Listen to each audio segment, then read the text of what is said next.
Hi, everybody. I'm here. Andre's closing out a client, and he will be here as soon as possible. He and I had different, I keep forgetting he's on the West Coast, and I kind of have a busy day here today with the 9 candles going on. But that gives me lots of time to talk to all of you. And let's see, start that one. And I hope y'all are coming over to see the 9 candles. It started, we had the intro night last night. That's not the real night. I mean, it's a real night. As Danny said, how come I get the night that's not the real night? But um, anyway, it's a night where we can where we introduce the idea about where becoming came from.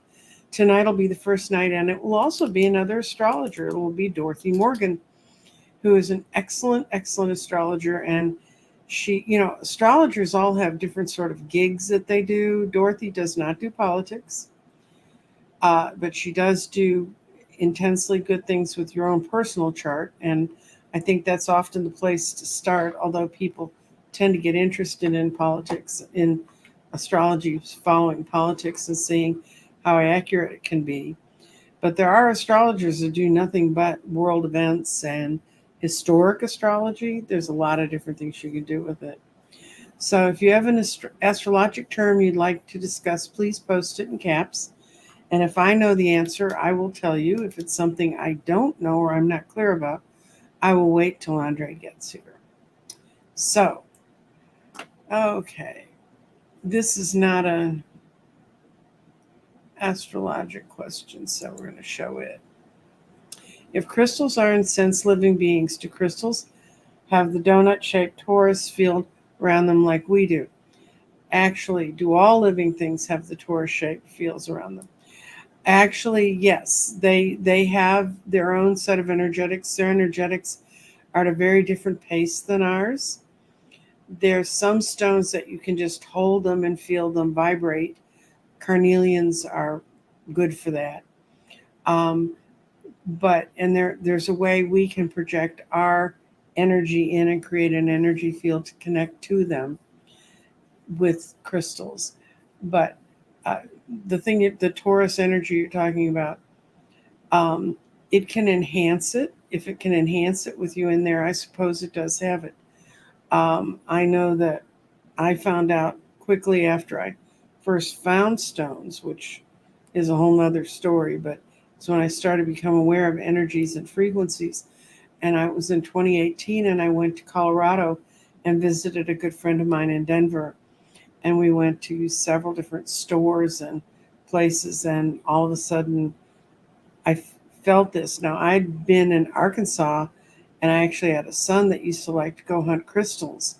And I'd always kind of used them on my table, but really tying them in and completely connecting them to this, what I do, came from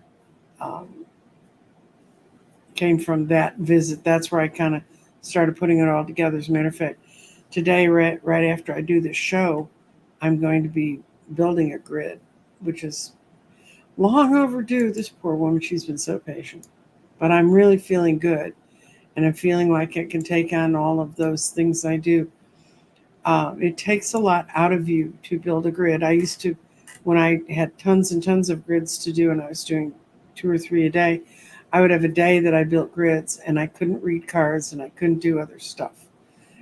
It's a different kind of energy. It's a different kind of draining.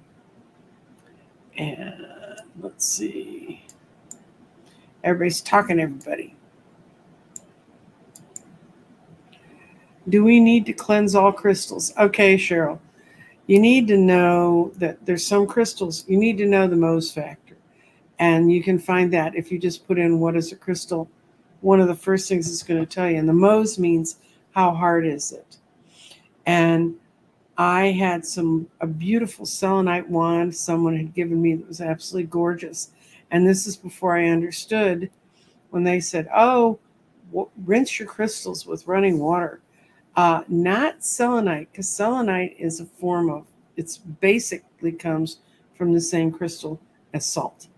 And I can tell you what happens when you bathe a selenite wand in water. You get a very pitted, funny looking selenite wand that doesn't look like what it's supposed to look like.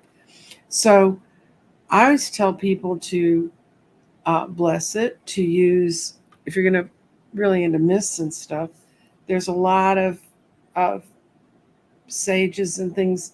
If you don't like the smoke, this is a way to avoid the smoke. And it's just a mister bottle, and it just sends out a mist of Palo Santo. I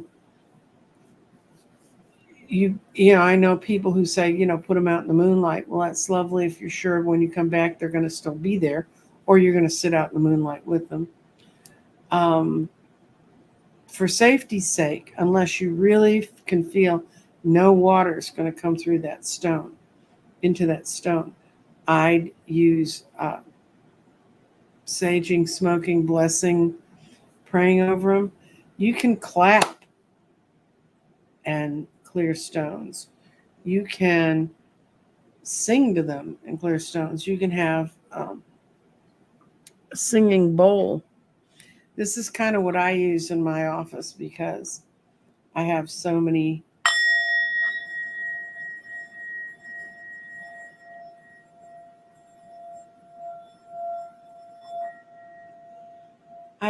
crystals I have to cleanse. You can run them quickly over a flame of a candle. And there are some crystals you can read about them. Bronzite's one. And of course, I'm blanking.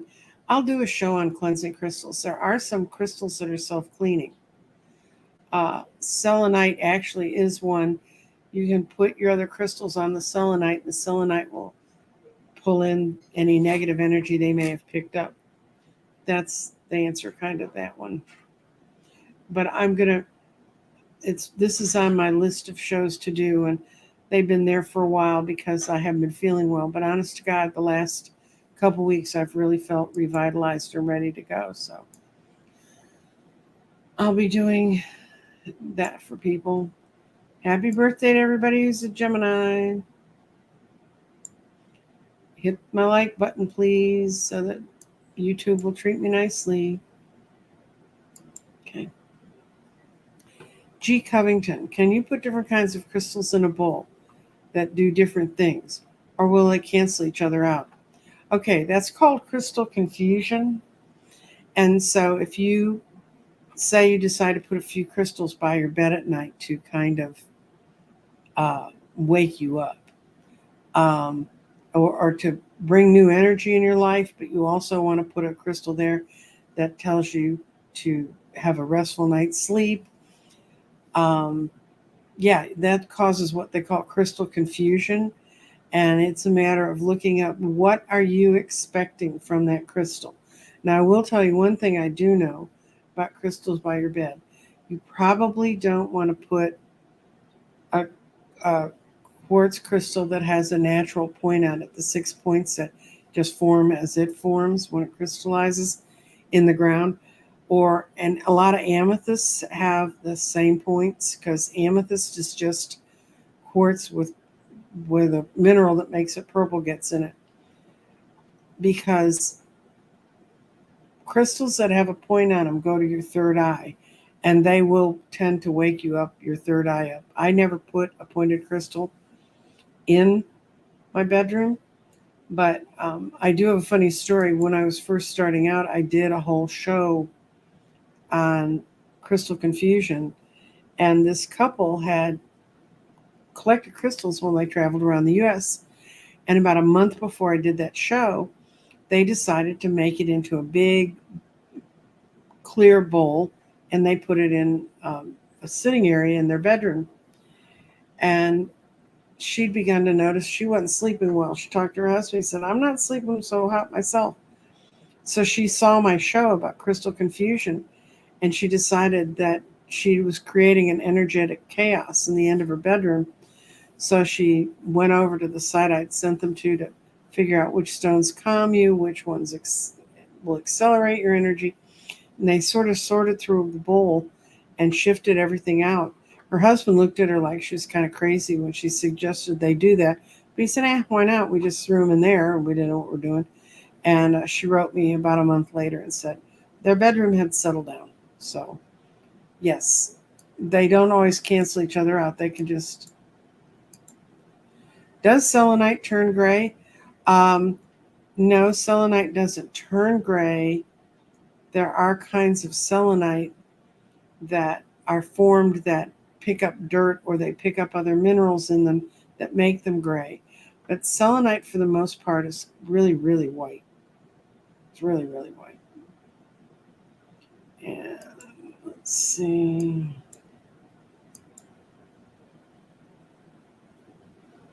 Okay. Well, I was expecting to have an astrologer to talk to. So I'll take any of your other questions that you might have because no one put any in the questions. And I have some interesting ones because today's kind of an interesting day. Today, Saturn is square the Sun, Mercury, and Venus. I really kind of want to know what that's doing to us. Although on the bright side, Jupiter is trine. It's in a trine with Pluto, and I do know if you want to think about those terms, when things are square each other or in opposition to each other, that means when you lay out the chart that I don't have, it the planets will be, if they're in opposition, they're in the exact opposite sign. If they're in square with it, they're at a right angle to between the two planets or more. Like I said, there's, Saturn is, and Saturn's the teacher, the taskmaster, can be the taskmaster. It also can be the one that helps you set limits for yourself. It says, okay, you got to set some limits now. Got to do this. And let's see. And the other thing that's happening is as the sun moves along and other planets move along with it, this you get a whole bunch of planets in one sign. And when you get 3 or more, it's called a stellium. Stella meaning star, meaning more, kind of all together. And when you see a whole lot of planets jammed together, you have to look at what their conjunctions mean and then what their conjunctions mean when they're all stacked on each other. I did study astrology. I took a year-long course, and the day my class started was the day in the 70s when Iran and Iraq went to war. And it was kind of odd. But my teacher said, well, the universe has handed us this lesson. So I started looking at political things and when countries go to war. And that was all over that chart. And then I'll tell you one thing that's really good. You can go to Andre, you can go to Dorothy Morgan, you can go to whomever you choose. But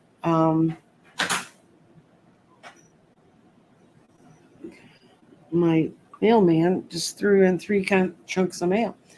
But you really need to get your own chart done. And if you don't have your birth time, they can give you kind of a day chart so you can kind of see where most of the planets were. What the time gives them is where the sun was on the horizon when you were born, and that becomes your ascendant, and that can be very important. But I would not ever tell anybody not to get charts done and to look at it and to look at their own life and to see how it works.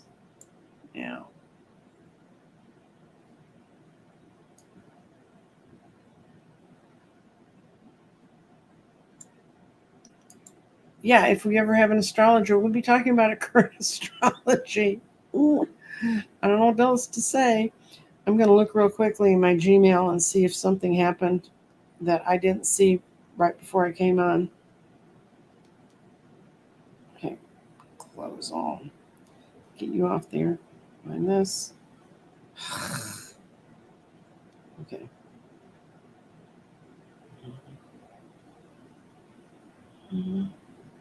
Gmail.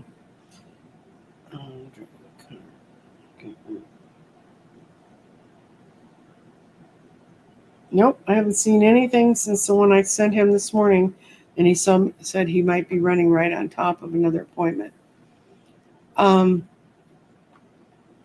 So, yes, if we get to it, it's about current astrology, and it's really about not current events in astrology.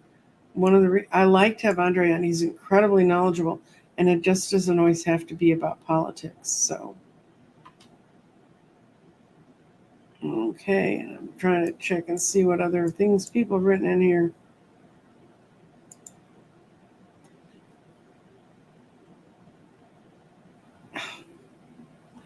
I've been a whole lot of stuff. I have a very, very clear past life memory of being the seer or the for the Vikings, and they used women to do their foretelling, and they used men too. And I was really tall in that thing.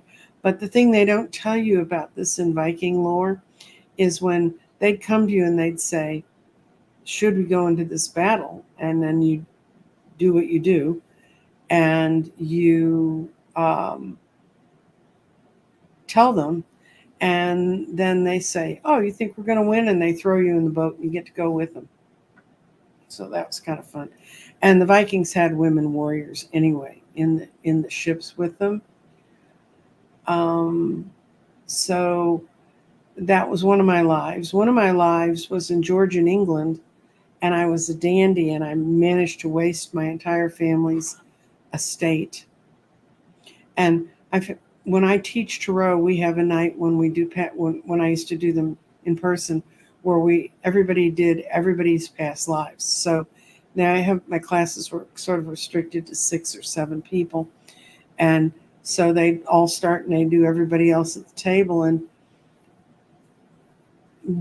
and I had 2 or 3 people in those classes at different times pull up this dandy that lived in Georgian England and had the lacy cups and the powder. They all saw him in a powder blue suit. So he must have been quite the thing.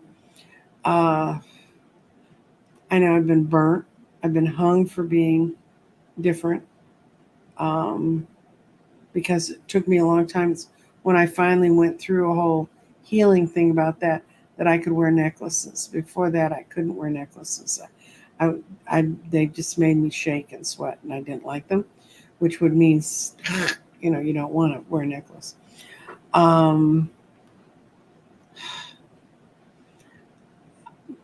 I've never obsessed about my past lives. They've shown up, or I've understood that I knew them. I know one where I was hypnotized by Brian Weiss at a Sunday session he was doing.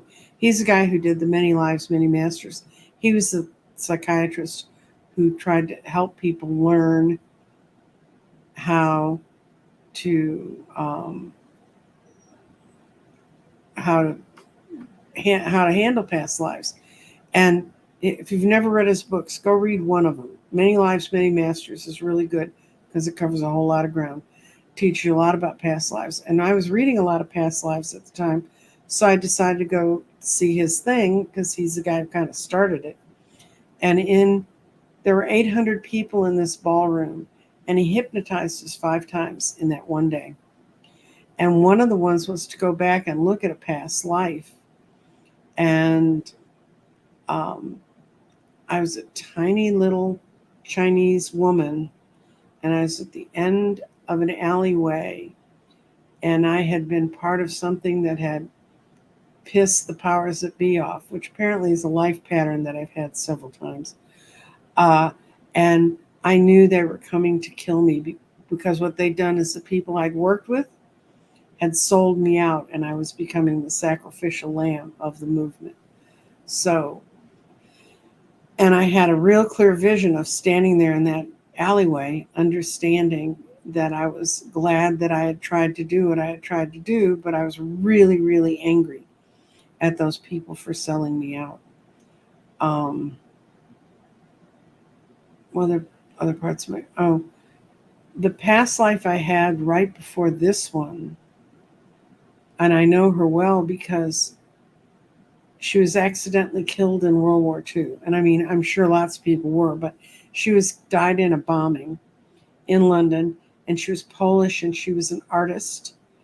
And so that if I had not lived through this, guys, I would not believe this could happen. But she came through with the energy you know now, and she kind of finished out her life. And when I was a kid, and I mean, when I was like 11, 10, 11, 12 years old, I was painting watercolors that my parents, they put them up with the guy who taught me watercolor, and I was selling them for several $100s.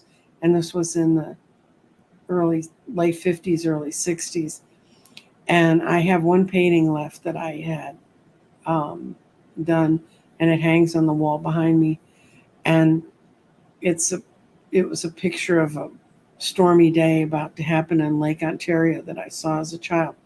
But my painting, I mean, I've had people see that painting and they go, "Why did you stop painting?" Well, I stopped painting because she'd been a painter. She got to the end of when she would have been painting and she left. And um, and I felt when she left. I mean, it's really weird.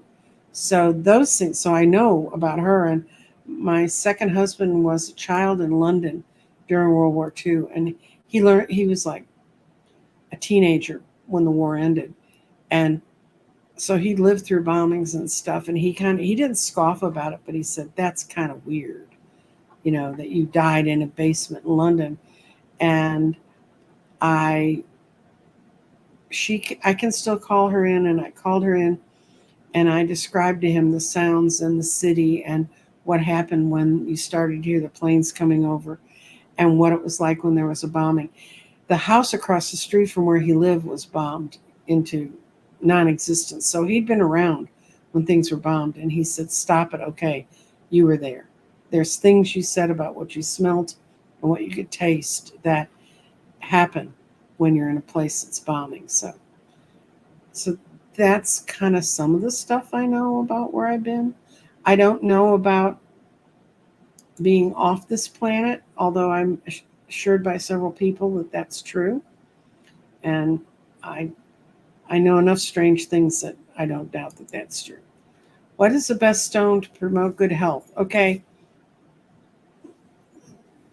Lois, you need to decide which chakra you think this illness is tied to, and or this disease, or this bad vibration, or the frequency you want to work with is. And I find that stone colors really relate a lot to chakras. And the person that you can talk to about that is Dr. Gale, because she does a show, I think on Saturdays, where she scans your chakras and she talks about crystals to use to help you that are on this planet. So that would be a good way to do that. The one stone you can always use for absolutely everything, no matter what, is clear quartz, because a lot of other stones, like I said, amethyst and some other stones, citrines, are they're just quartz that ran into a mineral that made them colored. And you can find a lot of things that way. But there's a lot of books about crystal stones and health, and I don't happen to have one up on my desk right. I try to help you, and I don't know what's really wrong with you, so I can't really help you. And let's see. What natal chart do you use? I was trained on Placidus, but I use whole house now, because I find whole house is so much easier to work with. And I think that, especially if you're just kind of, looking, I use Astromatrix. That's what I have my stuff on. So when I want to look quickly for the day, I can go look. I'm used to using it. There are a lot of really good astro programs out there. I had one for a while. And it was really designed for Gen X's. I really swear it was. And anyway, so if look at those things and decide. But I like being able to carry my chart around on my phone, because every once in a while I'll be listening to a show and I'll go, oh, do I have anything at 19 degrees in that house? 19 degrees is a lot of stuff's happening there right now. And it gives, and I can look it up real quickly for myself. Thank you, Helene. We did the introduction to the 9 candles last night. And it was Danny. What had happened is, in the past, we've now done 9 candles enough, I think. Most people kind of know what it's about. But the journey I have to how I create the 9 candles, it's different every time. And this time it started with the poem that I read with Danny last night, Becoming. And I knew I was supposed to have it finished the last days, the day before the summer solstice, and it's time for us to get out and see what's going on the ground in the summer solstice. And this summer solstice is really important. This solstice and this winter solstice, the ley lines are getting straighter and they're locking into place for longer periods of time. And anyway, I knew I wanted to do it with that solstice. That's the next round of long-term discussions.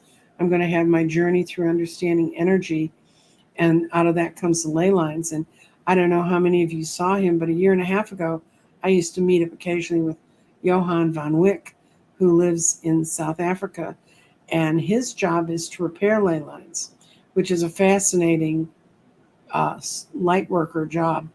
And that's how he and I met, because he found out I was talking about ley lines. Anyway, I'm going to have a conversation with him tomorrow afternoon. I'm going to tape it and then run it after the 9 candles are over. But we're going to talk about, there's a whole lot of stuff happening around the ley lines. And I'll show you. I'm going to show you a picture. I pulled it over. Okay. See this? This is a blue leaf. This is growing up out of the ground. You can see this is we've had rain in Texas. You wouldn't believe it. The soil cracks here immediately. That is how blue this leaf was. I couldn't believe it. I thought it was a piece of plastic stuck in the dirt. And I went back and I looked at it again. And I took this picture of it today because it's even a little bit bigger. I have never in my life seen a native plant here grow up in that color. But that little blue leaf is right on the edge of where my ley line is. Let me see from studio. See if I can find my picture of Hogarth, if I still have them in my set of slides. Oh, this is what Hogarth looks like. This is the tree. And this trail you see behind you where the grass is dead, this is how I finally figured out who Hogarth was. Hogarth is a ley line tree. So much energy flows in the ley lines that it makes the trees grow those burls and bumps because they've got too much energy and they grow weird. And I was out with Hogarth, and I've been out visiting him every day, and I was out using my pendulum to douse where the edge of the ley line is. And that little bitty blue leaf, that's how I saw it. I was looking down and I went, what the heck is that? And it's right at the edge of where the ley line is. It's the weirdest thing. These are the things that I think they're going to take me away one day because they happen to me. But that one happened to me. That happened in the last couple of days. How do you prepare for the 9 candles? Mimi, you can write up a list of either intentions you want or things you're grateful for, whatever list seems most relevant for you. And and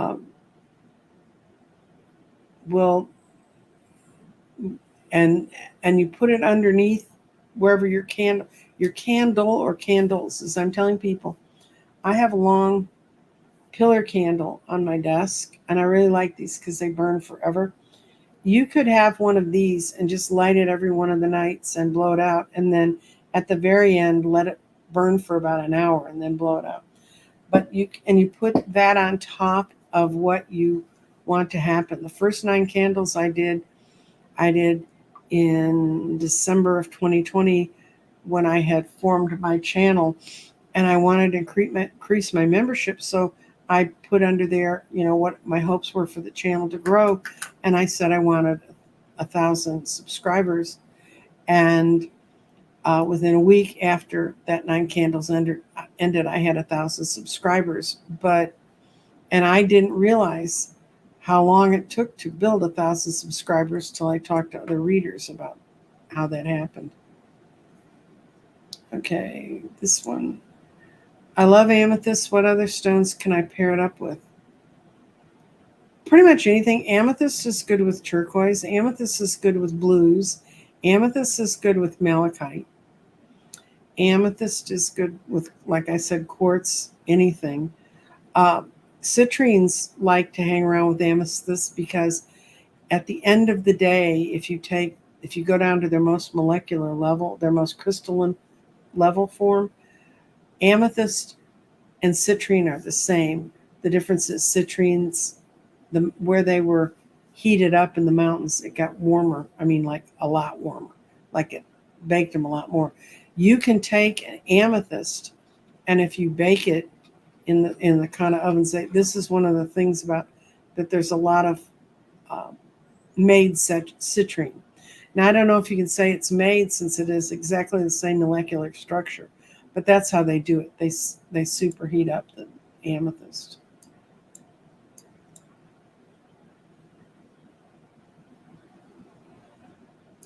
The age of Aquarius, if you listen to the lyrics, the moon is in the 7th house and Jupiter is aligned with Mars. Peace will find the planets and love will heal the stars. Well, when Jupiter and Mars get together, it's never peaceful. Jupiter and Mars are a sign of war. Jupiter being conjunct with it, square it, or opposite it. I mean, when Mars and Jupiter start playing together, that can be kind of rough stuff. So there's a whole lot of stuff that those people that wrote that, because that musical came out. I saw the original Broadway cast when they all stood up in the middle of the stage naked. But I mean, the music was lovely and it was a great show, and I was grateful I saw it. But when I studied astrology, it made my Helen, who taught me astrology, made her absolutely nuts. And it's just kind of a, are you going to Scarborough Fair? Parsley, sage, rosemary, and thyme. All those words were things that would be part of medieval fairs. So, there is a thing called the age of Aquarius. We're coming out of the age of Pisces.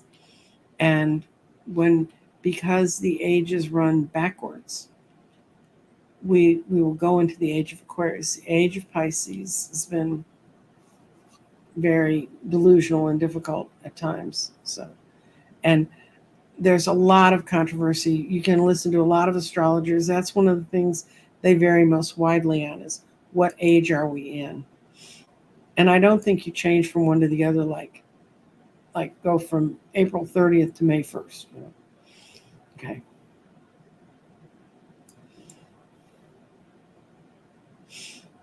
Yeah, there is supposed to be a Mars and Jupiter. These are some of the questions I had for Andre. Let's see. Anybody else got any other questions about what's going on? Other than, and you've all shown up. I'm going to do one quick thing. I'm going to email him and say, are we off by an hour? Okay.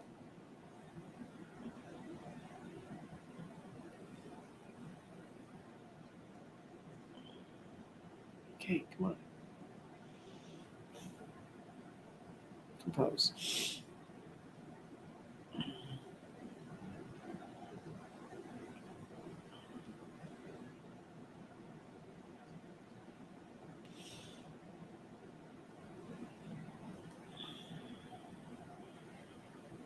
I'm telling him I've explained about us going round and round about the time.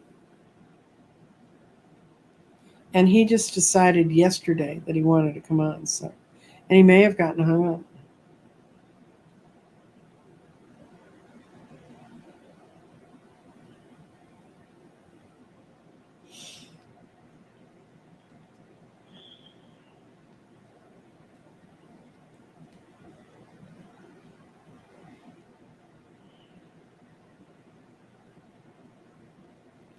I'm not good at typing on my phone either. So. This is fascinating video.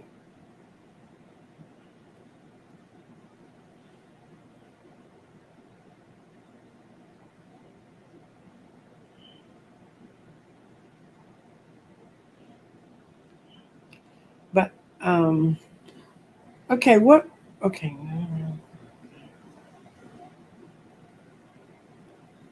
later. Okay, I've had this happen a few times on my channel, and it's always I'm more than willing to eat it that I'm the one who's not really connected to the earth right now. Oh, okay. I'm going to have, okay. I'm going to have Johan on tomorrow. If you've not seen Johan before, what would you like to know about the kind of light work he does, where he connects the broken ley lines? And when he was doing that a year and a half ago, he explained to me that he had to connect them. He pals around with the archangels, like Michael and all those guys. The whales can keep the lines connected under the ocean. And apparently where he lives in South Africa, when the earth when the Pangea was splitting up, because the ley lines were laid on the planet when we were Pangea. I think that is what they tell me. And the energy that they're straight, they try to maintain them as straight as possible. And, he's had some fascinating stories about there were some ley lines getting screwy around Mount Shasta. So he astral projected there and worked with them there. Any question you guys want to ask about ley lines, he's the guy, because I guarantee you I have never astral projected to Mount Shasta. I know nothing about the whales really fix them under the ocean, except it seems right. So. Dun, dun, dun, dun. Okay. All right, I'm going to start. Ooh, I know what I'm going to tell you about. I found something this weekend. I found it for my 12-year-old. My grandson will be 12 years old in a couple weeks. Actually, in a couple days. And so I'm giving his sister a tarot deck, but he doesn't have the patience for that. Although he is a little, I think it may be Taekwondo. I don't know. But he studied it for 5 years in Austin. And he got to be very good. He was actually helping the master teach the classes and stuff. And he moved to a new school district. Unfortunately, my son and his wife are getting divorced. She moved them out to a suburban school district. And one of the teachers sent his parents a picture, and it was Ian on the edge of the playground on this stone bench they have there, and he was meditating. And he does this. He just sits down and crosses his little legs, and he's meditating. And the teacher thought it was so interesting, and all the other kids were kind of standing there. I mean, they're out pretty much in an area of Texas, in central Texas, that's religiously conservative, putting it nicely. And the teacher was talking to the other kids, said, well, how's he do that? What's he doing? So she gave him a chance to explain it to him. And he ended up building up a group of kids that meditated with him on the corner of the playground. And I said, how's that going over with the parents? They said the teacher doesn't really care because the kids are getting along better. But when Ian first moved there, Ian went to a private school in Austin. He's very, very smart. And he'd already had world history before he got to his grade school. So they were talking about something, and Ian started talking about from the perspective of world history. And these other kids were like, they met him out in the playground, and they're other boys, and they threatened him. I mean, they tried to bully him. And Ian said, "You really don't want to pick on me." And this kid was like, "Why don't we?" And Ian said, "Because I do know martial arts. And I have to warn you, I know martial arts. But if you pick on me and if you touch me," he said, "you can say anything you want to me. It doesn't hurt me. You can't touch me." So the next day, and Ian went in, he was talking to his teacher, and she's saying, "How are you getting along?" And he said, "These kids kind of tried to bully me, and I told them to leave me alone," because he said, "I know Taekwondo." And she said, "Do you really?" And he said, "Yes, I do." And he said, "I won't hurt them, but I'm going to scare them half to death if they touch me." And the teacher did her little, "We shouldn't bully each other" kind of lecture. And the kids the next day, they came out in the playground, and the biggest kid, the one who's like leader of the pack, and I've been here in Williamson County since, well, they're 12 years old, so since whenever it was 12 years ago, 2012. And he came up and he hit Ian's shoulder. And the next thing this kid knew, he was on the ground with Ian's foot over his throat, not hurting him, just pinning him down and saying, "You can't touch me." And all the other kids were like, and so because of the rules as they are, Ian had to be pulled in for disciplinary action too. But he'd gone to his teacher first. He knew to tell the teacher first. And she said, "Yeah, he warned me that these kids were threatening him." And she said, "So she said," and Ian didn't get in any trouble. And needless to say, no one touches Ian on the playground. But anyway, what I'm getting his sister tarot cards, because that's what she really wants. She's 10 years, she's going to be 10 years old. Her birthday's 2 weeks from his. So they're going to be up here in Dallas. And I was looking for a good gift to give Ian. And I found this. It's a box set. It's a pendulum.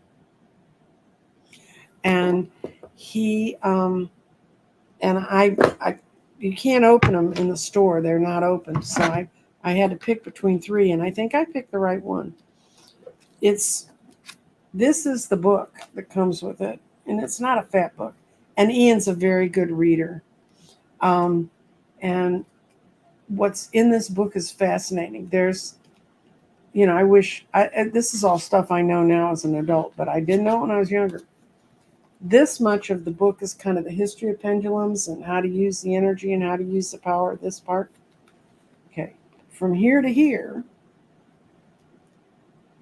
this lady, when I showed this yesterday, hello, Andre. My apologies, no excuses. I don't have any. There's no Mercury retrograde. There's no void moon. There's nothing I can blame. Well, I've got a couple interesting things. Just let me finish explaining this. So in this part of the book, this is my grandson's birthday present. In this side of the book is all kind of pendulum grids on all sorts of subjects and how to read them and how to ask the questions. And the whole book's like that. And it comes with a little pendulum. And so that's going to be his birthday present. And one of my friends said, "Well, aren't you worried about Ian having a solid brass pendulum around his little sister?" And I said, "No, Ian knows not to fight with her.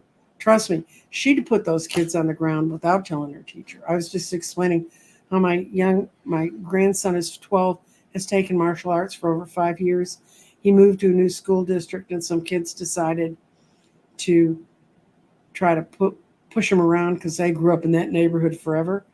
And he told them, he said, "You can talk to me all you want, but just don't touch me." And so he mentioned to his teacher that these kids might touch him, and that he said, "I'm not provoking him." And she said, "It's okay. Thank you for telling me." The next day, the bully came up and grabbed him by the shoulder. And the next thing the bully knew, he was on the ground with Ian's foot on his throat, not enough to hurt him, but enough to control him. And Ian said, "You can't touch me." And Ian didn't get in any trouble. Well, he got sent to the principal's office, but he explained what happened and he got out of it. That's what we've been doing. I'm talking about my grandchildren. Well, anyways, yes. I'm glad I finally made it here, but my apologies. I'll tell you later what the problem was, but no excuses.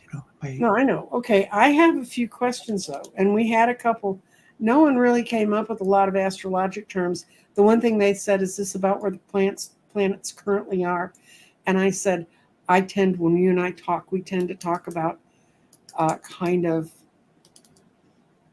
not in the vein of going after any one person or anything like that. We talk about the universal feelings, and one of the things I did was I got out my little chart, and not my birth chart, but where everything is today. And today's interesting because Saturn is squared the Sun, Mercury, and Venus. Mm-hmm. So there's can you a cluster. Yeah, there's a cluster of planets in Gemini, mm-hmm. and Saturn is Saturn. In fact, if you average them all, it's kind of in there. Mm-hmm. But the typical interpretation is that if it catches something in your chart, Mm-hmm. it might not be the greatest day, but it depends a lot. It depends a lot on the person's connection to Saturn. Mm-hmm. The more disciplined and the more together you are in your mind and body, the less likely that is to happen.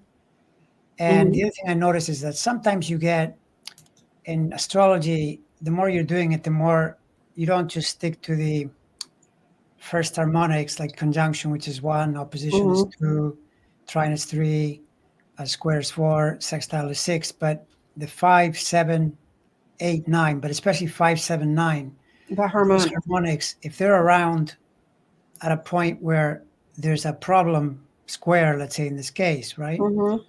You could get around it and it could be actually a really good moment to get new insights and feel perfectly well, right? So it's astrology that way. You just got to be into it, to really discern. Well, let me ask you this though: what did you make of that? That What I Saturn. made of it, well, I looked at my own chart, and plus it's also Pluto and um, Jupiter are in kind of a trine thing, you know. Pluto and Jupiter. Yes, that's true. Yeah, And yeah. so, Well, I mean, that was a little more. If we go back a few days, because Jupiter now is about 5 degrees, Pluto's about 1 and a bit. So yeah, you go back to maybe Friday, yeah. Saturday in there. That's when it's tightest. Yeah, But but still, I yeah. have all those. I have my I have not a lot of stuff in Gemini, but I'm a Taurus, so you always have stuff that's drifted over there. I woke up today feeling absolutely invigorated. I didn't think it was.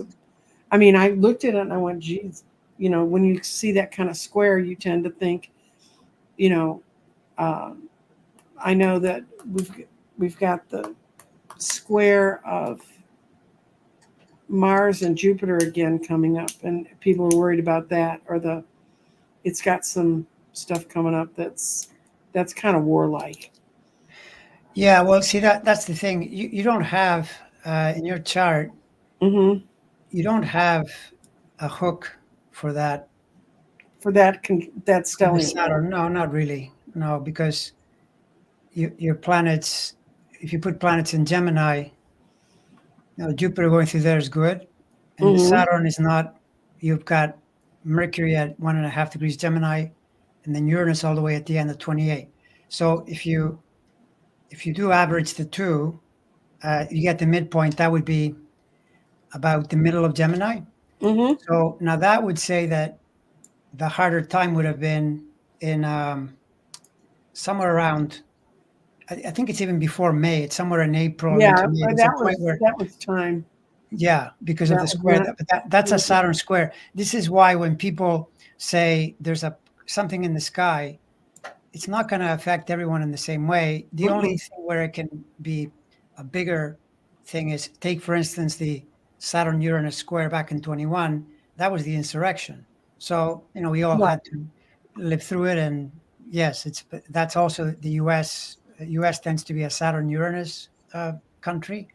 Mm-hmm. So all of that can happen, but it happens, not that frequently. Most of the time when people say, all right, Mars squaring Jupiter.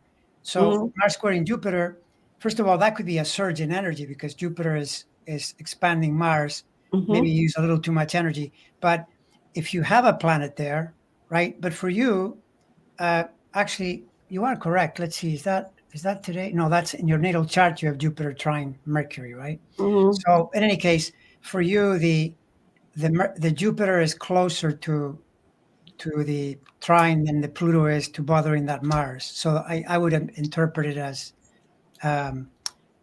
why, an example of why it might be that you felt so invigorated this morning type thing.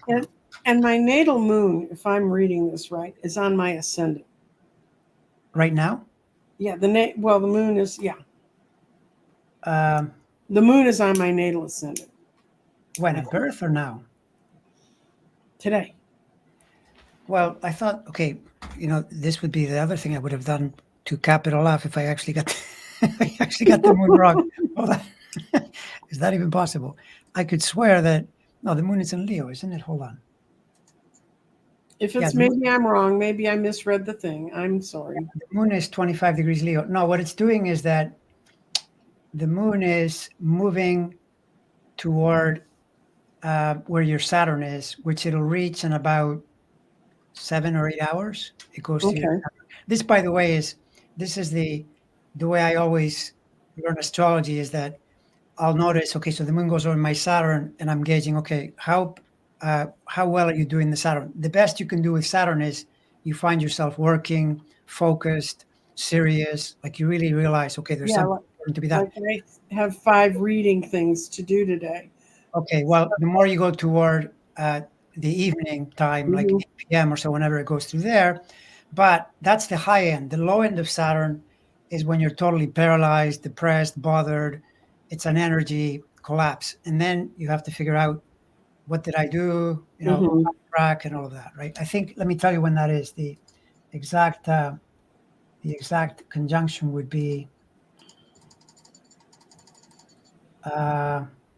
so you're in the, it's pretty late. You're in Central, so about, it's more than 10 p.m. So it's after your reading. So, it's more about, maybe you'll just be tired. Well, no, I'll be happy because I've got the 9 candles going. This is a question for you, Andre. What chart do you use for chart consultations? I think she means like Placidus or whole. Oh, no, whole sign.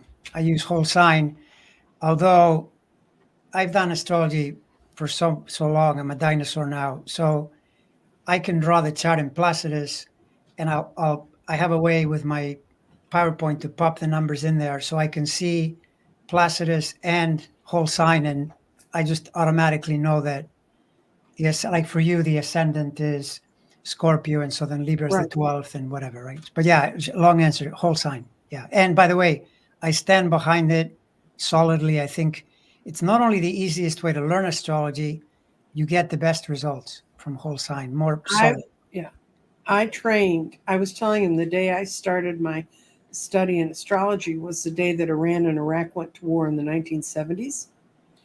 And so my teacher said, since we've got this event, we're going to build the charts to that. But she did Placidus.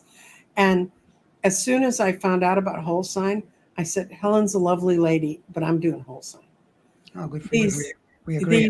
These houses were, if you do my chart in Placidus, I almost don't have any Aquarius. It does that thing where it truncates it and makes it less. And it every time I ever work with it, once I started doing whole sign, I never went back. By the way, guys, and it's in the chat how to reach Andre, but he does charts.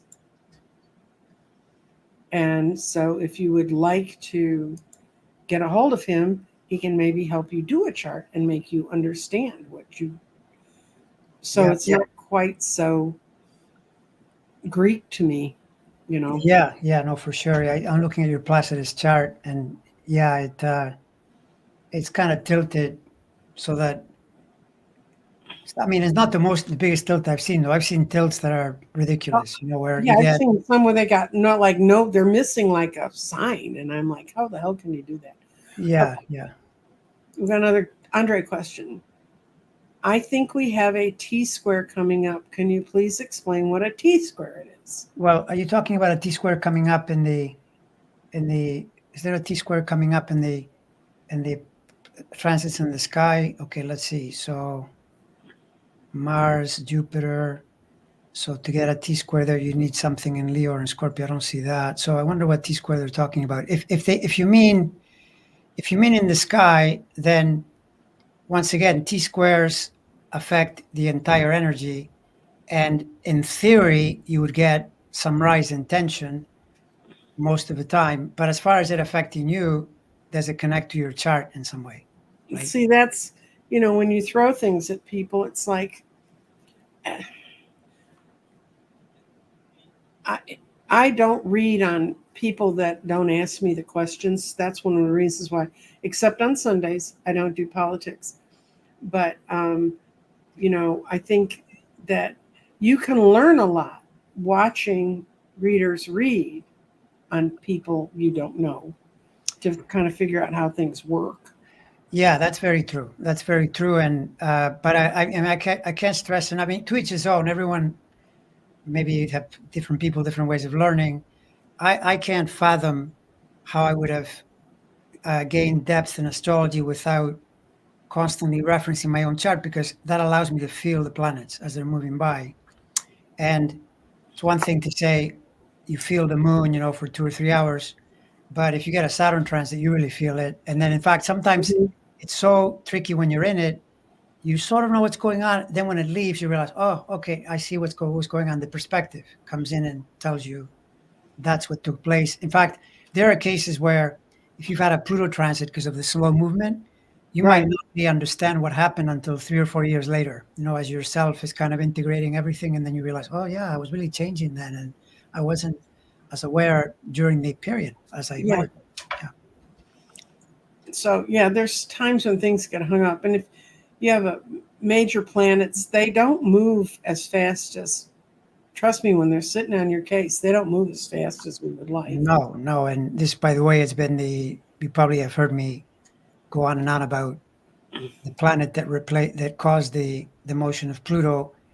It moves in the part of the zodiac where it's in glacially slow. So it's there, it's in Aries Mm-hmm. between 1927 and 2050. So it's really, really slow. It's just crawling along, right? So if Yeah. it lands somewhere good, and or you have the capability to express it, maybe if it isn't so good, like say it's a square, then you need to be aware enough to channel it. But the point being, if you've got all this karmic baggage and it sits in the wrong place, it can really be a problem. And that's what the ex-president is dealing with, because he can't get rid of that planet until the mid 2030s, which is a real problem. Big. Yeah, I've had Uranus. I told you the day that Uranus went into Taurus was the day that I dyed my hair purple. Oh, I didn't yeah, even know it. that's cool. uh, yeah, that would be. So let's see. So, because you have the Mars on the opposite end. Yeah, right. See, okay, so there, the well, hold on, let me see. Now I lost your chart. Where's your chart? You're late Scorpio rising, right? Right. Mm-hmm. 27 degrees and 34 minutes, I think. Right. So the astrology explanation for that is that, first of all, Mars is in your sign, but Mars is the first ruler of Scorpio, and Mm-hmm. Scorpio is your facade, your self-image, how you present yourself to the world. Uranus opposes it. You thought, I'm going to do something rebellious and radical, and you went for the purple, which is the co-rulership of Aquarius. I mean, it's a pretty good fit. I have to say it, that's it pretty. was, That's pretty and, cool. and at the time, it was just a lot of fun to do it. So, and I never got rid of it. Yeah, actually, I said opposite. It's actually conjunct. Sorry, even Okay. better. Yeah, but yeah, Yeah. same idea. Right. Okay. And this person says, my solar return transiting Mercury in the top of my natal Mercury will be opposing Pluto. What's that feel like? Okay, so from the vantage point of a solar return, that would be a year where, because Pluto is involved opposing Mercury, if you want to say broad statement, Mercury is your thinking, the way you process information. The Pluto is trying to change it, transform it, bring it up a notch. But then you have to calibrate, where's the Mercury, where's the Pluto, what house is it in? And you also, when I'm doing a chart, I ask a lot of questions because charts need the context. You need to know, what is this person doing with their life? And I'll ask questions about the past, if I know, what were you married at this point? All of that gives me information, and then you can better calibrate what to say about that particular thing. But bottom line, it's a great time, a great year to change something in a big way, so that at the end of the year, you feel like your thinking has improved. You have better thought patterns, right? Yeah. Okay, I got one more kind of quick one. What role does the MC play in a career choice? It plays a role in that the MC is the noon position of the sun in any location, so it has an elevated point in the chart. If you take the MC and you take the zenith sign, which sometimes is not the same, you could have two signs in play. That'll give you a clue about the type of career that you get drawn to, and also when planets go through there or challenge it in some way or support it, you get career events and so on. So that's the answer to that one. It's a joke. I'm not very good at astrology yet, but I've seen a lot of squares. What are you talking about in your chart, or are you talking about you've seen them? You're just joking around. You've seen a lot of squares. Okay. Yeah, right. They're in the Republican Party. Not to get into the politics, but yeah. No. Yeah. Okay, this is one. What age is a person when they have their second Saturn return? 59. It's the 29 and a half is the Saturn cycle. So 59, Saturn return will often span at least a year solid, and it could be late 58 or maybe early 59, but you're in that range just before you turn 60. Yeah. Yeah. That was when I quit my building company and polished up my MBA and went back into the office. Yeah, people were asking me what I was in prior lives. Some of the stuff I was in prior lives is kind of scary. Let's see what we're gonna. So, what else is going on in your world, other than I made you dash over here? Yeah, no, well, it's been that kind of year though. I've had some difficult situations in the first 6 months, and so I lost my my motivation a little bit. I just didn't have the motivation to engage as much, so I just kept things going as well as I could and did the minimum. But it feels like now I'm hoping I'm starting to emerge, but obviously from what I did today, not quite yet, but soon, one of these days Well, the first 6 months of this year, I really feel like I may as well have not been here. It started off with falling in December and then having to go back to using a cane again, which is an incredible psychological blow as much as a physical one. And then I just couldn't pull myself out of it. And today, the last couple of days, I've really felt like I've been out of it, but I'm doing the 9 candles and they're working. And, my tech support didn't abandon me. They came down and said, I've loaded everything on your computer, so now you can do your own tech support, which was not what I was looking forward to. But anyway, Andre. Yeah, that can do it. When you go through anything, this is something that I frequently mention, that people are always going on about, mind and spirit. But whenever the body is ailing or out of sorts, it's just tough. I mean, you have to be very, very enlightened to bypass that and, stay in a good mood and report that, oh, no, it didn't bother me. I just, I wrote a whole book. After I fell, I went inside and started. Usually that's not what happens. No, what you do is you get pissed as hell because you can't walk and you went through all that to get there and da. Right. Okay. Okay, what's happened in the last 6 months of this year that's big time? I know we've got some big planets moving into signs. They haven't been in it for a long time. Between now and 2025. What the big planet changes are? Yeah. Yes. Okay. So one is Pluto entered Aquarius very briefly in 23. This year it's in Aquarius from early in the year to about September. Then it backtracks one final time into Capricorn. Then as of December, it's in Aquarius until 2042. It's a long, long time.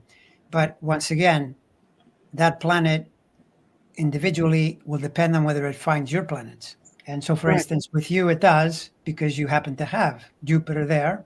On one, yes, I know. Right, but it trines Mercury. See, so for you, that Pluto is actually potentially very, very helpful because at birth, your Pluto squares Venus and the Sun. So that also, in a way, though, because it squares Venus and the Sun, potentially too, that could be tied to your fall. Because the Hmm. a planet like that carries that energy around. But Right. nevertheless, for you, it links to those planets and so forth. For some people, Pluto in Aquarius doesn't mean much. Then you can talk about how AI, um, more advances in Aquarian, like technological stuff, Hmm. will likely happen. I also happen to believe, you can tell me if you disagree, that Aquarius being a people sign, it Hmm. has the feel of the group, the democracy, and the idea of everyone having a say. It's very counter to a fascistic approach, which some of these people are trying to bring in, which fits the Pluto and Capricorn period from '08 to the end of this Hmm. year much better. So I think that's one reason for optimism around the Pluto cycle. Not that I'm telling you, if people think I'm predicting Nirvana, no, I'm not saying that, but it's just a way to say don't assume that just because there are some problems that it'll all go into, it'll all go to hell, because I don't think it will. And then the other planets that are making big switches would be next year, briefly, Saturn and Neptune enter Aries, but then they backtrack again and fully enter in 26. Hmm. And that's a big development because when you get up an outer planet conjunction, it tends to relate to world conditions in a bigger way, Hmm. right? And or a square sometimes or an opposition, but conjunctions are probably the biggest. And that one, based on the work of my namesake, who died in 2019, Andre Barbeau, he did all this work where he pinned that to Russia. So Russia is up for some big change. And actually, it's pretty good what he did because if you look at Saturn Neptune conjoin every 36 years, Hmm. and they were there in this. There was a conjunction in 1917 for the Russian Revolution. There was a conjunction when Stalin died, and there was a conjunction when the Soviet Union fell apart in the late 80s. So Hmm. you can pretty well assume that it's going to happen again in some way. My prognostication is that it's not going to be what they want. In my opinion, they're not No. set up for world domination. Don't see it that way at all. I see it as some kind of consolidation where they're forced to accept their limitations. That's what I think will Hmm. happen. And the other thing that's going on, so there's a lot of activity because Uranus, but I think Uranus is more 26. Uranus will go, I think briefly it does the same thing, a little dip and then backs out. So 25, 26, basically. Uranus switches to Gemini. That's another big, big development because the US has Uranus in Gemini. The US is a very Uranian planet. I mean, country, Uranian state. very, and there have been some pretty big events in the prior Uranus cycles. Like the Uranus was in Gemini during the Second World War, during the Civil War, and at the founding of the country. So, it could be a little tricky. My hope is that instead of developing it into a hot war, it'll just be a cold war, which we're already in some ways in the Hmm. country and possibly even around the world because there's a lot of conflict and so on. But bottom line, once again, though, realize that Uranus, every single time that it's done this, creates tension and something good really comes out of it. There's growth that humanity moves forward, not backward, Hmm. because the nature of Uranus is to liberate, not to enslave. It tries to provide more freedom, right? Hmm. Once again, I'm optimistic, though I will say not without some struggle. I mean, think of, for instance, the plight of women. Women are going to be liberated, but they're probably impatient and asking, well, why are we having to go through this? I know it's pretty sad, but this is what happens when you leave men in charge for too long. Don't worry about it. Work on it. Right. Exactly. Yeah. You know, Hmm. because I'm I'm feeling really optimistic. I I there's and every day there's something that moves forward and something that moves backwards, and I keep trying to explain to people. I worked in politics long enough to know that neither side is the person you want to really know. People don't push their way into those um, roles unless they have a certain amount of ego. And I've met Joe Biden several times. He is an absolutely charming man, but you can just feel he's driven. He's got that same kind of intense, driven energy a lot of them have. The only politician I met that didn't have that driven energy, at least in public, was Barack Obama. Yeah, I agree with you. I agree with you. Although I will say that, everything in politics is, to my understanding, is a kind of lesser of two evils, or you could say Einsteinian relativity. Everything is what do you compare it to? And Mm-hmm. Biden compared to Trump is like comparing a human to a, literally close to subhuman creature. Because Biden, I think, when you look at his chart, his 12 sign planets, by and Mm-hmm. large, are his impulse to serve and to be a conduit for people's, and the improvement of Mm-hmm. people's lives, because it's institutional and it's the sacrificial side of the 12th. Trump's 12th house planets are where he commits his crimes and he lies and he steals and all the rest. So, it's pretty different. Let's And just I say can that. tell you what, you just look at some of these politicians and you see when we talk about like draws like and how if you get your mental energy this way, you're going to get this. I mean, they were talking about who's Trump going to talk to if his probation says he can't talk to someone who's a convicted criminal. There's nobody left. I mean, he ain't got nobody near him. Yeah, no, it's true. And to your point, to add even more onto that, potentially is that birds of a feather flock together. So look at the people that surround this guy, right? It's like he Hmm. finds all the little fascists, the liars, the bottom of the barrel, pretty much, or the ones that are willing to sacrifice themselves. They're reasonable people, and they don't realize that you should never get near a person like this because they will hurt Yeah. you always in the long term. But by and large, the crew that is left now is as corrupt as can be. Anybody who goes near him now with any expectation of being anything but mowed over just needs to talk to, what is it, 44 of the people who served on his cabinet would not vote for him to be president Yeah, now. So, that tells you everything you need to know. 44 professionals that were in the trenches with him. By the way, when John Bolton objects, you know that there's a problem. well, yeah, I mean, I'll just say that. I mean, did you ever think you would see the day when John Bolton and Dick Cheney were objecting to something and you were agreeing with it? oh, I That's know. all I you mean, ever know. don't make me have to like Dick Cheney, please. I don't, I mean, and I don't necessarily like Dick Cheney. I don't like his energy, but I will agree with him. So this is Bridget's summation of what we're talking about. So the last 6 months will be better than the first 6 months. No, that's not a good. That Okay. That's depends what why I you mean put by it up better. there wrong. Okay, so better if, for example, if you believe as I do that Trump is not going to win the election, he's going to lose. That's better, right? That's better. Mhm. But if you think that I'm telling you that you're going to be experiencing peaceful, harmonious energy between now and November, that's not true. So then, what do you mean by better? It's going to be pretty dicey. One of the things that I noticed is that both conventions have really uh, intense energy. Disruptive. Yeah, They have full moods. distorted energy. Yeah, so that kind of tells you.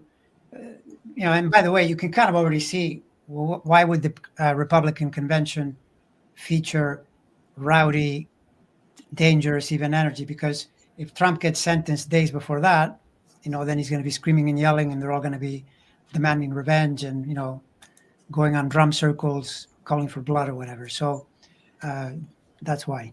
Have you looked at kind of the energy patterns in October? of this year for in the US, because I've seen it and I've read about it and I've looked at it. I really think that's when the feds are going to come in to get the House members. That's when I see Hakeem Jeffries becoming Speaker of the House. And not to bore y'all, because I know people who follow me don't follow politics, but the easiest part of politics is we're all looking at sort of the same landscape, so we kind of have a way of talking about it. October. Well, October is I know it's the Jupiter station for one, and it's also the Pluto station. So, yeah, I mean, you remember last October, these planets they go into a kind of a yearly, year by year cycle where they'll often station in near the same place. Right. And so Pluto was stationed when the the thing in Gaza, Israel happened, and it's doing another station there in October, and it's a very unfavorable station for Netanyahu. So there's that. That's one example. I don't know about the house. I'm not sure. I wish I had better information. I don't have any information on the people there. Or what? Yeah, I have a number of times for Jeffries or for Mike Johnson. I have is days. Well, Mike Johnson doesn't have a bank account. He's not going to have his birth information out there. Do you know he doesn't have a checking account? I mean, God, how bizarre. Yeah, I didn't know that. That's a new one. Yeah, so no, he doesn't. And we're like, well, how does the Congress pay him? Where's the money go? Yeah, I don't know. I mean, some of that is a mystery. Sometimes I like those people that spend their lives investigating these, interesting trivia, and some of them will be fascinating. Where you think, oh, I didn't know that. That's totally opposite to what I would have expected. And so, who knows? Maybe he's routing the money to his son, or I don't know. Maybe they have a deal. You mean the son that he has the pack about? They watch each other's pornography. Thank you. No, they watch. Okay, to be fair, they watch each other to make sure they won't watch pornography. That's what I think he's saying. I mean, even if they start saying, well, you watch more than me, then that's already a problem, right? Hopefully it would mean. Well, I live in the deep red South, and the deep red South is where by internet traffic is where all of the vast majority of pornography comes to. So. Yeah, well, does that surprise you that the hypocrisy is always like, I live with them here. I know they're the ones that'll say, oh, all the corruption is in California, those cities, those hellish places. Then it's really happening in Alabama, right? Right. So, yeah. It's okay. Nancy, will they ever go after SCOTUS, the SCOTUS that lied? What do you say about that? What's your feeling? Yes, I think that Alito, I think they're going to go after the wives. I always have seen, I'm surprised Thomas is still standing, but now I understand. I mean, I always kind of knew Alito was a snake, but his wife is nuts. They this woman got her to talk at a cocktail party, and Alito's wife was using terms Rush Limbaugh used, like feminazi. That means she's been in this stuff 35, 40 years. I mean, and she's the one that put the flags up, and she was talking about how she not only wants to burn the other people's flags, she wants to burn the other people. So she's not a fine, shining person to have near anyone who's in leadership. Yeah, I concur with that.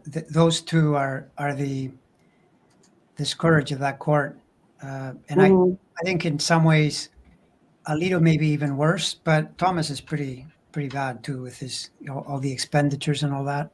It's really. Alito always looked to me like some Puritan that got frozen in time and we got stuck with him. Yeah, and Alito, I don't know if people knew this, but not that I've done an extensive thing on him, but I remember years ago reading that back when he was in college, he was picketing to promote removing the vote from women. Yes. I mean, think about that. That you're in 2000 or in 1980. If he was doing that in college, Why didn't that ever come up in his hearings? I mean, anyway, let's get rid of them. I don't But want no, by the way, one thing I'll say with him, these two actually, Alito and Thomas, there happen to be birth times available. Of the two, Alito looks even more valid, although both look pretty good. So they're going to start feeling heat next year and the year after because both of them have strong cardinality by way of Aries, Capricorn, Cancer, where Saturn and Neptune are going, making squares, and even making when they make conjunctions and you've been up to no good, like these people, it tends to be a big problem, especially Saturn. It'll call you on your hypocrisies and so forth. So again, be patient. I don't expect anything on this to move in any way until next year minimum. This is an understatement. Not exactly a light worker, Martha Ann. That's Alito's wife. Yeah, upside down Martha. That's what they're going to call her now, right? Yeah. Let's see. Oh dear. There's people saying things like women are going to bring them down. We got to go vote. So if you take your best lady buds to lunch and then take them to the polling place, make sure they vote. No, by the way, that's 100% true. By the statistical analysis, if you remove the entire women vote, Trump will be reelected. So what is going to save the country is women voting for Biden. It's that simple. And please, whoever's listening to this, if there's any doubt in your mind about what to do, it's a binary choice. Don't even think about voting for a third party. That's throwing a vote away. And that's why Democrats have put themselves in this position in the first place. None of this would have happened had Democrats been smarter about voting, always voting for the lesser of two evils as a bloc, right? It would have been, Well, okay. One of the things I can tell you is when I ran politics, I was running progressive candidates. If anyone even popped their head up and said, "Oh, we really have a libertarian candidate," I'd do everything I could to teach them how to get them on the ballot. Because whenever a libertarian makes it on the ballot, it depletes the Republican vote. And the Republicans would do the same thing with the Green Party. They'd always try to get, but there's not as many green people down here as there are. There isn't, but keep this in mind, okay? Go look at the data because I did, and it's amazingly and it's scary. In 2016, Trump won because of Jill Stein's votes. If those Jill Stein votes go for Hillary, Hillary would have been president in the three states. And that alone, I mean, think about how crazy that is. What are you thinking about when you're voting for Jill Stein? First of all, she was dining with Putin. What does that tell you? He's financing her. So what are you thinking about? And how is this going to serve your interest when you put Trump in charge, who will do the total opposite of what you want to do? At least Democrats try, to do something decent and reasonable in terms of the climate, in terms of green energy, certainly. Do you ever hear green from Republicans? Republicans are red. No, but haven't you heard? There were people at this Trump rally, and they were all talking about how Trump got them $35 insulin. Yeah, sure. I mean, the Dems just don't get their message out strong enough. Yeah. Okay, that's not the one I meant. I wanted the one above it. And tell me when you need to leave, Andre. I realize. No, I'm good. I came late, but I'm here. So no. Okay, good. Well, means I'm gonna have the world's longest show. And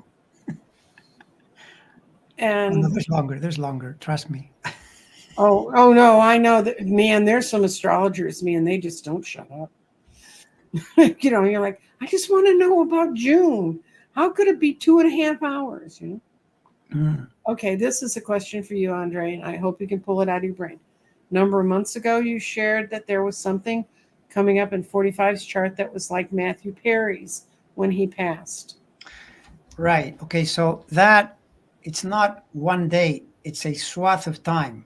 It's in, and because it involves slow-moving planets, this year he's in it most of the year and big chunks of next year too. This is the way health situations tend to manifest. It's not that all of a sudden a planet just moves in like a domino into some place and knocks you out. The way it tends to work is that you get a swath of time when there's persistent pressure, in a part of the chart.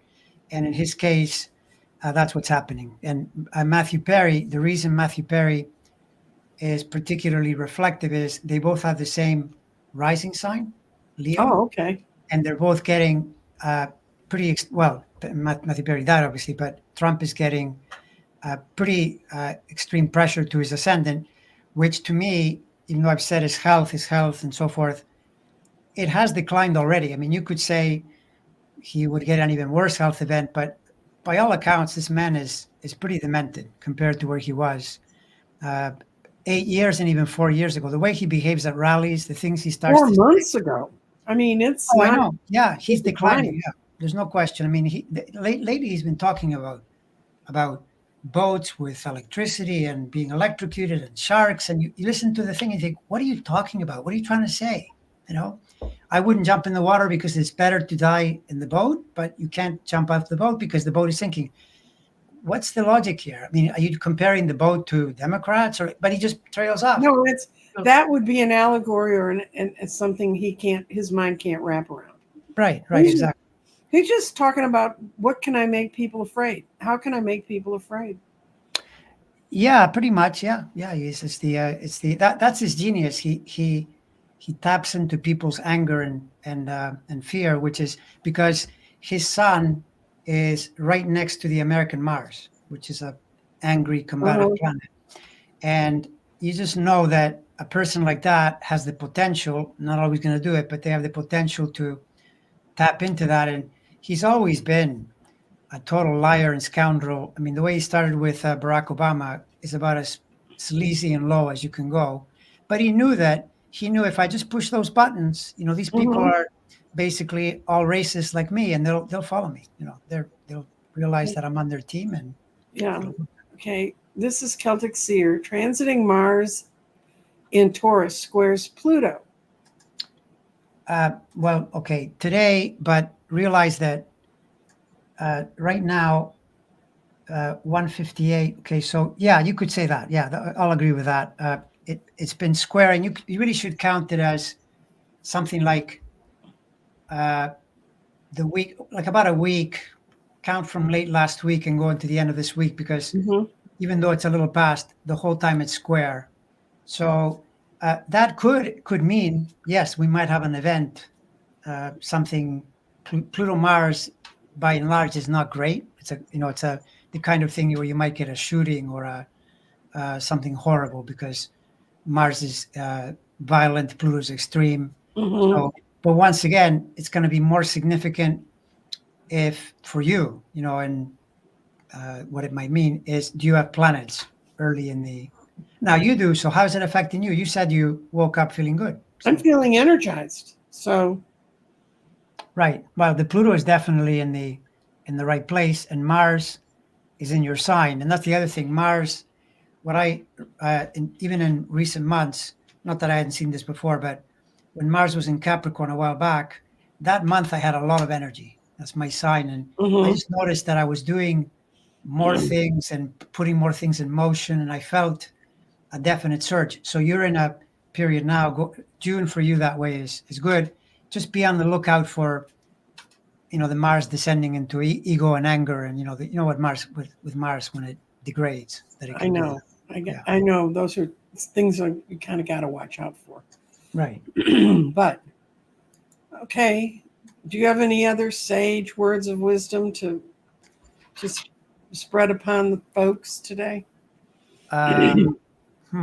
Actually, the first 6 questions we had were all about crystals, which you wouldn't have been able to help them there anyway. Yeah, crystals, by the way, are Saturn, because I know. Saturn is the part of the universal energy of something that coalesces, hardens. So a rock is a form of a crystal, but so is a diamond, and so some crystals are more prized than others, let's say. But it's the idea that Saturn rules ice, but not water. So they're the same element, but when it coalesces. So in your body, it rules your teeth and your bones. It's literally your structure. But you could argue that Saturn, writ large, like your muscles are more martial than Saturnian. But overall, I always think of the body as a Saturn thing. It's like the idea of contraction. We're born into existence as a kind of localized contraction, which becomes the problem in our life because we know instinctively that we're really expanded, peaceful beings, but being in the body is difficult, and finding balance within that, as you found when you fell and felt pain, right? It's troublesome. It'd be great if you could just be, permanently blissful with no feeling. But when we're here, we have feeling, and a lot of that is Saturn due to the contraction. So, yeah, and crystals too. So, how people buy rings, and Saturn in that way, even though it's often a challenging planet, as soon as you see it linked to diamonds, for example, the beauty of diamonds tells you that there's a beauty component to it as well, and also, other things like commitment, which Saturn rules and so forth. But bottom line, crystals as an actual thing or as something you use in industry too, because you can use diamonds to cut things, right? And they're just prized. I mean, there's an entire industry around it. So the planet is definitely present in our lives, and not always in a bad way. There are lots of really good things about it. Well, I like them. I hope you had cool things to say about crystals. I did. Well, certain crystals carry certain vibrations, or they become known for that. And I was warning people about, if you mix your crystals together and you don't do it in a thoughtful manner, you get crystal chaos. It's like if you mix your energies together, you get chaos. Yeah. That the in Vedic astrology, they have quite a system of using crystals to manage energy. Like if a person has a lot of problems with indulgence and lack of discipline, a blue sapphire is good because blue is it's Saturn basically. But if you give Saturn to a person that is prone to depression, it might make them more depressed. So then they're going to do better with a yellow crystal, or like a yellow sapphire or a citrine or something. So there's a whole thing, and I do that a bit, but not as much as I used to. I'm more now. I work more with direct mind, body, spirit practices. I think it's more direct than placing too much faith in an external thing. But still, they're Well, if it helps your overall energy focus, I don't have any problem with it. Oh, of course, yeah. No. But if you turn it into the idol, if I don't have this, then my whole day is going to go rotten. Then you're in real trouble. Yeah, they're very true. Yeah, very true. I know that. I don't know if people are familiar with the great master Yogananda, who lived in the 20th century. His teacher was Sri Yukteswar, who was an astrologer, and he a number of times counseled him to put on a gem to counteract the planetary influences that were happening at the time. Although Yogananda, there's a story of him, because he happened to have not just Yukteswar, but other astrologers around him, and he would also always say to the astrologers, "Tell me when it's really rough as can be, because that's when I want to grow the most." So he understood, how it worked. But you have to be courageous for that to be the case, Well, nobody's going to volunteer to grow and change if everything feels right and it's all flowing along smoothly. I've never seen anybody grow in those circumstances. That's why there used to be a thing about if people had too many trines in their birth chart, correct, everything just kind of rolls along, and if they really play into that energy. Yeah, exactly. It's like when if you have a grand trine in your chart, the upside is, for example, take a water grand trine. That would be emotional self-sufficiency. But I've come across people where I think this person is too self. They don't understand that they're basically stuck in a pattern. They're validating their own experience a little too much. They're not willing to shake it up. So yeah, you're totally correct. That really the ideal is to have a balance, because if you're all squares and oppositions, it's too dynamic, and you might break something, so to speak. And if it's all trines and sextiles, you won't want to do anything. You'll just cruise and you won't be motivated. So that's correct. Yeah. Well, everybody, I want to thank everyone who's shown up today. You're really glad you came. The 9 Candles, it will be a premiere on my channel tonight at 7. And it's another astrologer, weirdly enough, but she does nothing. She doesn't do any of the politics, any of the other stuff. She's all into personal astrology and how to use it for your life. Hmm. So it's Dorothy Morgan. I don't know if you know Dorothy, but she's a really nice lady. I don't think that, but yeah, I'll look her up and maybe we'll connect at some point. I don't Yeah, connect with that many she's astrologers. in New Hampshire. She's been doing this for 26 years. She's the one I go to when I need to pick an election date. Ah, I need electional astrology. She's the one who picked today to be the day that the 9 candles really started. hmm. And she helps me guides me through those theories, because I know if I did it, I'd make a mistake in my calculation and I'd pick the wrong day. But anyway, well, Nice. thank you to everyone who's been here. And Bye, everyone. Thank you for your Bye, patience. everybody.